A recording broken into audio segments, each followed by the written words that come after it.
So guys हम जो बात कर रहे हैं इस लाइक फैक्टर्स और क्या डिटर्मिनेंट्स हो सकते हैं डिमांड के। लाइक डिटर्मिनेंट्स मीन कौन से रीज़न हो सकते हैं जिसकी वजह से डिमांड कर्व में बेसिकली मूवमेंट नहीं होती, शिफ्ट होता है। मूवमेंट जो होती है गाइस, हमने as we discuss before, like movement जो होती है वो प्राइसेस की वजह से होती है और जो शिफ्ट आता है डिमांड कर्व में वो फैक्टर्स की वजह से आता है। देयर आर सम फैक्टर जिसके वजह से शिफ्ट होता है demand curve. One of the factor is known as a income. Income की वजह से डिमांड में शिफ्ट आता है। इनकम का जो साइन है इकोनॉमिक्स टर्म में जो हम रिकग्नाइज करते हैं वाई से रिप्रेजेंट करते हैं। तो बेसिकली अगर हम ये कंसिडर करें, इनकम जो है फर्दर जो डिवाइडेड होती है, income is like a earning, जो हम अर्न करते हैं that is known as a income. और इनकम जो है basically as we know income जो है फर्दर जो डिवाइडेड होती है, फर्दर डिवाइडेड जो होती है बेटा वो किस में होती है, डिवाइडेड होती है इनटू टू गुड्स में होती है that is known as a normal good और इन्फीरियर गुड्स। नॉर्मल गुड्स होते हैं और एक कौन से गुड्स होते हैं that is known as a inferior goods होते हैं। Normal goods basically as we know high quality वाले गुड्स होते हैं। Normal goods as we know ये कौन से गुड हम कंसिडर करते हैं, एक्सपेंसिव गुड्स होते हैं। बेसिकली नॉर्मल गुड्स वो गुड्स होते हैं जिसको हम कहते हैं ब्रांडेड गुड्स से हम रिकग्नाइज करते हैं। Normal goods is known as a जिसको हम कहते हैं सुपीरियर गुड्स से रिकग्नाइज करते हैं। ये कौन से गुड्स हैं जिसको हमने रिकग्नाइज किया, सुपीरियर गुड्स से रिकग्नाइज किया। हाई क्वालिटी वाले गुड्स हैं, एक्सपेंसिव हैं, ब्रांडेड्स हैं, सुपीरियर गुड्स हैं, these are the normal goods जो हम रिकग्नाइज करते हैं। नॉर्मल गुड्स जैसे आपकी इनकम अगर इंक्रीज़ होती है तो आप बेसिकली क्या करोगे, डिमांड जो शिफ्ट होगा राइटवर्ड शिफ्ट होगा। जैसे मैं आपके सामने ये रिकग्नाइज करूँ डिमांड कर्व कैसे ड्रॉ कर किया जाता है, हम डाउनवर्ड स्लोपिंग ड्रॉ करते हैं। ये डिमांड कर्व डाउनवर्ड स्लोपिंग है। अब ये डिमांड कर्व जो है ये राइट की तरफ क्यों जा रहा है, ये शिफ्ट कर रहा हूँ, इसको कहते हैं शिफ्ट हो रहा है। ये किस वजह से हो रहा है, बेसिकली मेरी इनकम क्या हुई थी, इंक्रीज़ हुई थी, तब मैंने डिमांड ज़्यादा करना शुरू कर दी। अगर मेरी इनकम डिक्रीज़ हो जाए तो इनकम जब डिक्रीज़ हो जाए तो बेसिकली मैं नॉर्मल गुड्स की डिमांड क्या करना शुरू करूँगा, कम करना शुरू करूँ। तो ये डिमांड जो है वो कहाँ पे शिफ्ट होगी, लेफ्टवर्ड की तरफ शिफ्ट होना शुरू होगी। ये डिमांड कर्व कहाँ पे शिफ्ट होगी, लेफ़्ट की तरफ शिफ्ट होना शुरू होगी। बेसिकली क्यों, क्योंकि मेरी इनकम फॉल हो गई है। जब as we talk about the normal goods are the high quality expensive goods, और whenever the income increases demand increases, whenever the income decreases demand decreases. तो it's mean like a normal goods में अगर income बढ़ती है तो demand क्या होता है, राइटवर्ड शिफ्ट होता है। अगर इनकम कम होती है डिमांड कर्व जो है लेफ्टवर्ड शिफ्ट होता है। और बेसिकली हम इस दर ये रिकग्नाइज करते हैं जो डिमांड जो राइट और लेफ़्ट की तरफ शिफ्ट हो रहा है, ये other factor is the one of the factor. और अदर फैक्टर कौन सा है, income is the factor. Income की वजह से और इनकम में जो नॉर्मल गुड है उसकी वजह से डिमांड में राइट और लेफ़्ट कैसे शिफ्ट होती है। Another good is known as that is known as a inferior goods हम रिकग्नाइज करते हैं। नॉर्मल गुड का बिल्कुल अपोजिट होता है इन्फीरियर। जब नॉर्मल गुड हाई क्वालिटी है, इन्फीरियर गुड्स होते हैं लो क्वालिटी गुड्स होते हैं। इन कहते हैं चीपर गुड्स होते हैं। Inferior goods basically cheaper goods हम represent. Inferior goods are the not branded goods. ये नॉट ब्रांडेड गुड्स में नहीं कंसिडर करते हैं। जैसे एग्जांपल में देती पब्लिक ट्रांसपोर्ट इज़ लाइक हम ये कह सकते हैं इन्फीरियर गुड्स में आ जाएगी। और नॉर्मल गुड की एग्जांपल जो दे सकते हैं, प्राइवेट ट्रांसपोर्ट की एग्जांपल दे सकते हैं, that is known as a normal good. क्योंकि जो प्राइवेट ट्रांसपोर्ट से ट्रेवल करता है तो डैट मीन लाइक वो कौन से गुड्स में आती हैं, नॉर्मल गुड्स में आती हैं। अगर आपकी इनकम इंक्रीज़ हो रही है तो it's mean like a demand कम होगी, कौन से गुड्स की कम होगी, इन्फीरियर गुड्स की। तो इसका मतलब क्या है, डिमांड शिफ्ट होगी, लेफ्टवर्ड शिफ्ट होगा डिमांड का, क्योंकि इनकम बढ़ गई है। अगर इनकम कम हो गई है तो आप डिमांड जो है वो शिफ्ट होगा राइटवर्ड, क्योंकि हम इन्फीरियर गुड्स की ज़्यादा डिमांड करेंगे। तो basically as you guys know, normal goods are the one of the goods जो कि हाई क्वालिटी एक्सपेंसिव गुड्स हैं, ब्रांडेड गुड्स हैं। और inferior goods are the low quality और चीपर गुड्स हम कंसिडर करते हैं। डिमांड राइट और लेफ्ट क्यों शिफ्ट हो रही है, because due to other factors. One of the factor is known as a income. Income के बढ़ने से हम क्या करेंगे, हम नॉर्मल गुड्स की डिमांड ज़्यादा कर रहे होंगे। इनकम जब कम हो रही होगी तो हम नॉर्मल गुड्स की डिमांड कम करेंगे। और इनकम जब बढ़ रही होगी तो इन्फीरियर गुड्स की डिमांड कम करेंगे, और इनकम जब कम हो रही है तो इन्फीरियर गुड्स की डिमांड हम ज़्यादा करेंगे। तो basically as you guys know, normal good का जो रिलेशनशिप है इनकम एंड डिमांड के साथ, कौन सा रिलेशनशिप है, that is known as a positive relationship. और इन्फीरियर गुड का जो रिलेशनशिप है वो कौन सा रिलेशनशिप है, that is known as a negative relationship है, जिसको हम नेगेटिव ऐसे साइन होता है। अनदर फैक्टर जो इन्फ्लुएंस करता है, जो अफेक्ट करता है डिमांड को, that is known as a direct tax. ये वो टैक्स है जो कि आपकी इनकम पे लगता है। That is tax is charge on the income of a consumer. Tax is charge जो किया जाता है वो किस पे चार्ज किया जाता है, ऑन दी इनकम, इनकम पे चार्ज किया होता है ऑफ कंज्यूमर्स, ऑफ कंज्यूमर की इनकम पे जो टैक्स लगाया जाता है, that is known as a direct tax. Basically as we know disposable income कैसे निकलती है। डिस्पोजेबल इनकम वो होती है इनकम जो कि आफ्टर अ टैक्स जो इनकम होती है, that is known as a disposable income. तो हम ये कहते हैं बेटा इनकम माइनस टैक्स, इनकम में से माइनस कर देंगे टैक्स, तो that is known as a direct tax, that is known as disposable income. Disposable income is the income after the deduction of tax. ये वो इनकम है डिस्पोजेबल इनकम जो हम रिकग्नाइज करते हैं, वो कौन सी इनकम होती है। Disposable income is the income after the deduction of tax, is the income after the deduction of tax, after the deduction of tax जो होती है वो income that is known as a disposable income से recognize करते हैं। अगर आपकी income पे ज़्यादा टैक्स लगता है तो अल्टीमेटली क्या इम्पैक्ट आ सकता है। अगर आपकी इनकम पे टैक्स ज़्यादा लगता है तो कंज्यूमर्स, अगर डायरेक्ट टैक्स आपका बढ़ जाता है, अगर टैक्स ज़्यादा लगता है तो कंज्यूमर्स क्या करते हैं, कंज्यूमर्स के ऊपर क्या होगा, बर्डन ज़्यादा आएगा। अगर ये जो टैक्स है, ये इंक्रीज़ हो जाए तो अल्टीमेटली कंज्यूमर के ऊपर बर्डन ज़्यादा होगा, और कंज्यूमर की डिस्पोजेबल इनकम क्या होगी बेटा, कम होना शुरू रहेगी। डिस्पोजेबल इनकम कम हो जाएगी, जिसकी वजह से कंज्यूमर्स की स्पेंडिंग कम हो जाएगी। जब स्पेंडिंग कम होगी तो कंज्यूमर्स का डिमांड कर्व जो है वो क्या हो जाएगा, ऑब्वियसली बात है रिड्यूस हो जाएगा, डिमांड क्या हो जाएगी, कम हो जाएगी। तो इट्स मीन लाइक हम ये कहते हैं direct tax is the tax which is impose on the consumer income, और दैट इनकम पे जो टैक्स लगता है वो डायरेक्ट टैक्स होता है, और income minus tax that is known as a disposable income कहते हैं। अनदर फैक्टर जो कि शिफ्ट करता है डिमांड का, third factor that is known as a advertising. Advertising जो होती है बेटा वो किस फॉर्म में होती है, advertisement mean it's like advertisement can be informative और advertisement can be a persuasive. Advertisement जो होती है वो इंफॉर्मेटिव होती है, और दूसरी एडवर्टाइजमेंट जो होती है कौन सी होती है, that is known as a persuasive. अगर हम ये कह सकते हैं guys, advertisement is the one जो कि परसुएट करती है कंज्यूमर को to purchase the goods, attract करती है कंज्यूमर को, कंज्यूमर परसुएट करती है, कंज्यूमर को अट्रैक्ट करती है। जब भी कंज्यूमर क्या करेगा उसके अकॉर्डिंगली डिमांड ज़्यादा करेगा। अगर एडवर्टीज़मेंट इंफॉर्मेटिव और परसुएसिव एडवर्टीज़मेंट हो, अगर इफ़ेक्टिव इंफॉर्मेशन हो, इफ़ेक्टिव हो एडवर्टीज़मेंट, तो इट्स मीन लाइक आपके सेल्स बढ़ेंगी, और इससे आपका प्रॉफिट बढ़ेगा, और आपके प्रोडक्ट की डिमांड क्या होगी, इंक्रीज़ होगी।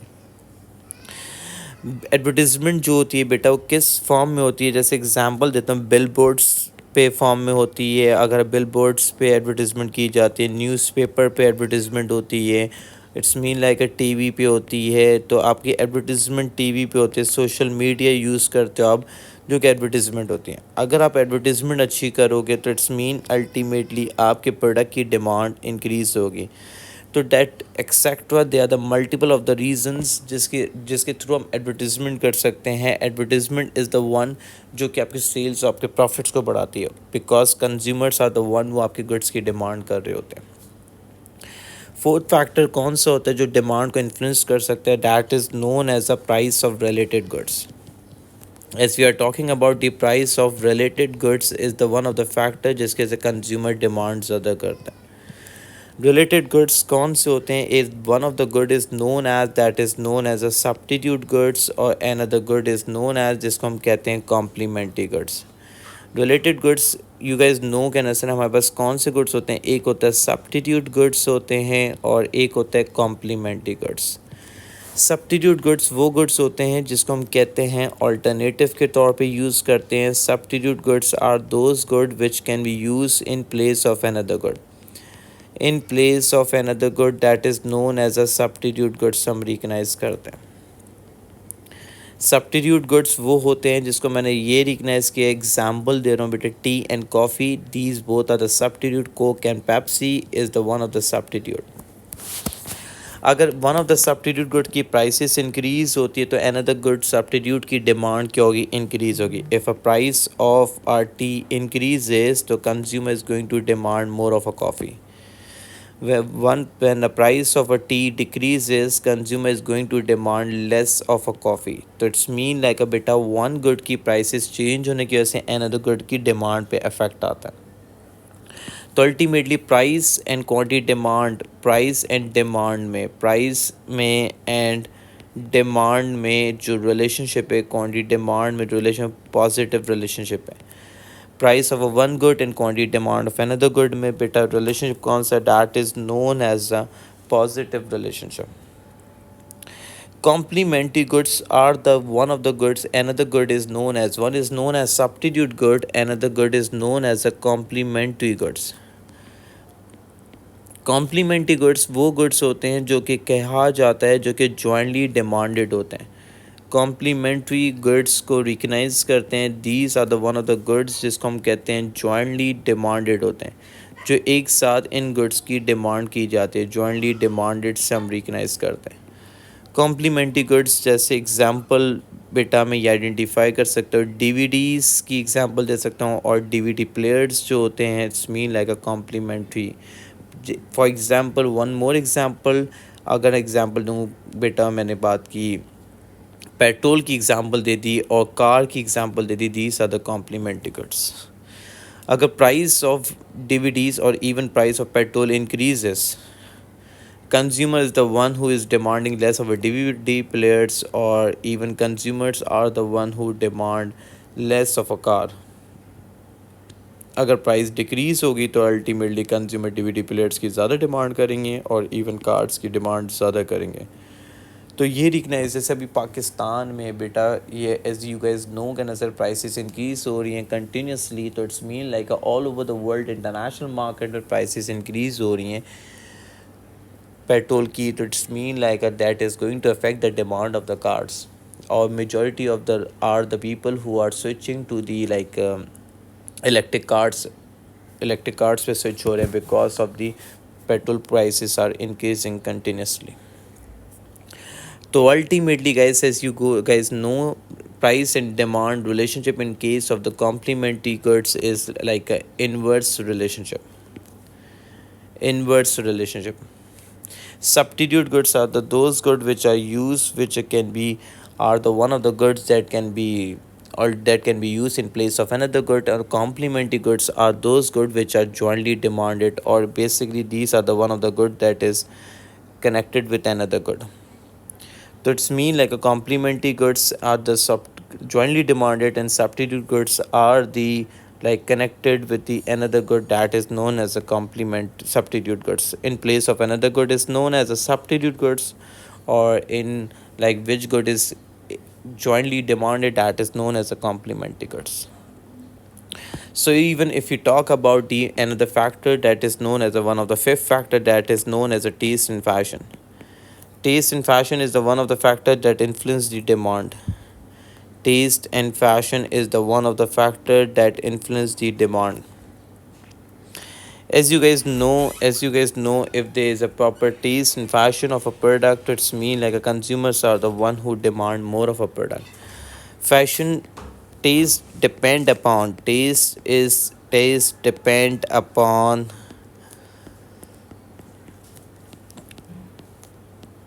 the consumer preference,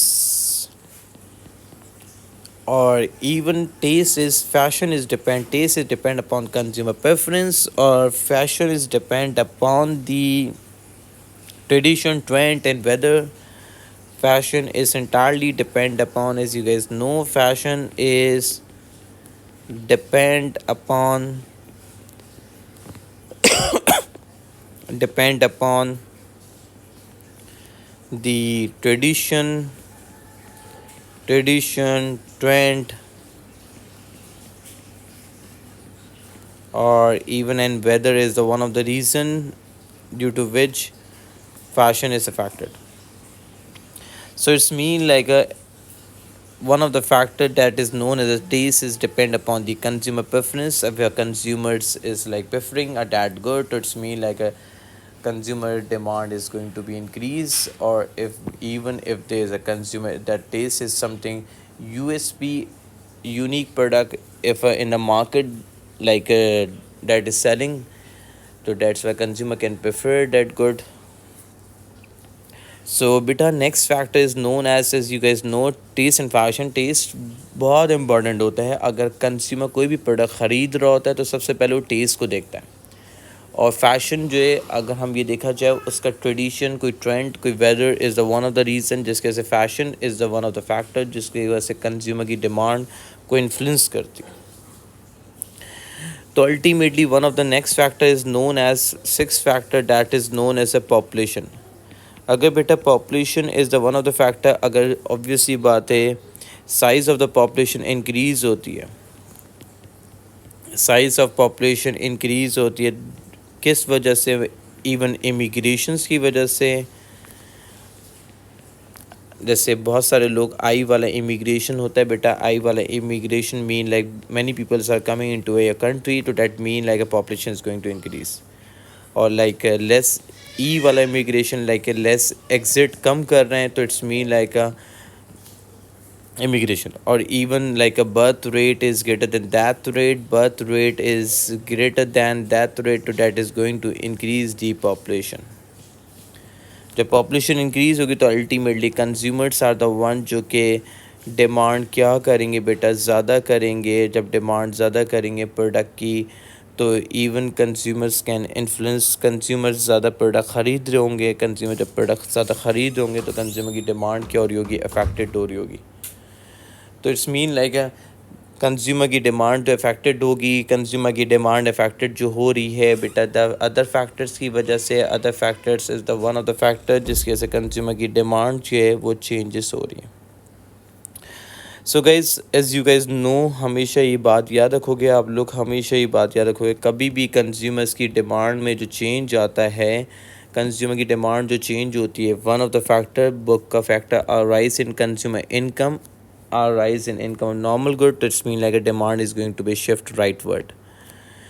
A fall in income for the inferior goods, अगर income fall होती है तो ultimately consumers a fall in income of inferior goods, तो it's mean like a consumer की demand shift होगी rightward. rightward क्यों जाती है? अगर नॉर्मल इनकम बढ़ती है तो नॉर्मल गुड की डिमांड बढ़ेगी, तो डिमांड का is going to be shift rightward. Inferior goods fall, income fall होती है तो अगर आपकी इनकम जो फॉल होगी तो कंज्यूमर्स क्या करेंगे, इनफीरियर गुड्स की डिमांड ज़्यादा करेंगे. Rise in the price of substitute goods, अगर सब्स्टिट्यूट गुड्स अगर कोक की प्राइस इंक्रीज़ होती है तो ultimately demand of Pepsi increase होगी. अगर पेट्रोल की प्राइसेस कम होती है कॉम्प्लीमेंट्री गुड्स, तो कंज्यूमर की डिमांड ज़्यादा होगी. टेस्ट की वजह से, एक्सपेक्टेशन ऑफ फ्यूचर प्राइसेस की वजह से, पॉपुलेशन इज़ द वन, और more even distribution of income. अगर इवन डिस्ट्रीब्यूशन ऑफ इनकम होती है तो consumer is going to demand more of a good. अगर इनकम कम होती है तो कंज्यूमर नॉर्मल गुड्स की डिमांड क्या करेंगे, कम करेंगे. अगर इनकम राइज होती है तो इनफीरियर गुड्स की डिमांड ज़्यादा करेंगे. A fall in price of a substitute good, अगर किसी सब्स्टिट्यूट कोक की प्राइस कम होगी तो why people will be demanding of Pepsi. तो it's mean like a demand is going to word the shift leftward. अगर हम ये रिकग्नाइज करें guys, rise in the price of complement, अगर प्राइस ऑफ कॉम्प्लीमेंट जैसे पेट्रोल की price बढ़ जाए तो अल्टीमेटली कंज्यूमर्स क्या करेंगे, कार की डिमांड कम करना करेंगे. तो कार की डिमांड जब कम हो रही तो शिफ्ट होगी लेफ्टवर्ड.